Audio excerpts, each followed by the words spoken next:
కోనసీమ అంబేద్కర్ జిల్లా కోసం చెలో అమలాపురం చేపట్టి అక్కడికి వెళ్తున్నటువంటి కాంగ్రెస్ పార్టీ నాయకులను విజయవాడలోనే అరెస్ట్ చేయడం చాలా అక్రమం, అప్రజాస్వామికం, అన్యాయం. రాష్ట్ర కాంగ్రెస్ అధ్యక్షుడిగా ఉన్న శైలజానాథ్ గారిని, కొద్ది వినయ్ కుమార్ గారిని, ఇతర మిత్రులు అందరూ ఉన్నారు, అనేక మందిని అడ్డగించి అరెస్ట్ చేయడం అనేది ఇది చట్టవిరుద్ధం. ఎవరైనా సరే అమలాపురం పోయి అక్కడంతా దారుణాలు జరిగి విచ్చలవిడిగా వాళ్ళు స్వైర వ్యవహారం చేసి మంత్రులు ఎవరైనా ఎమ్మెల్యేలను అంతా ధ్వంసం చేసి తగలబెట్టి గోతులను చేస్తుంటే వాళ్ళని మాత్రం ఏమీ చేయలేకపోయారు.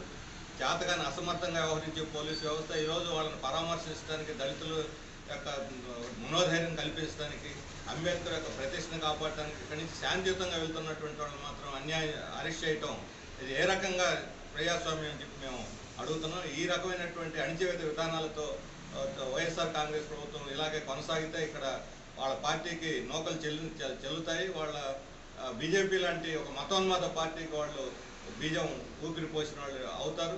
కాబట్టి ఈ రాష్ట్రంలో రాబోయేటువంటి రోజుల్లో ఈ కుల దురహంకారం, మతోన్మాదం పెంచలేదందుకు వైఎస్ఆర్ కాంగ్రెస్ బాధ్యత వహించాల్సి ఉంటుంది. దాన్ని ఎదుర్కోవాల్సింది పోయి వాళ్ళని ఏమాత్రం విమర్శించకుండా, నోరెత్తో పల్లెత్తు మాట కూడా అనకుండా బీజేపీని ఎదుర్కొంటున్నటువంటి శక్తుల మీద స్వైర్యవహారం చేసి ఈ రకంగా అరెస్టులు చేయటం, పోలీస్ స్టేషన్లో నిర్బంధించడం తగదు. తక్షణం వారిని విడుదల చేసి స్వేచ్ఛగా అమలాపురం పోవడానికి అనుమతించాలని చెప్పని నేను డిమాండ్ చేస్తున్నాను.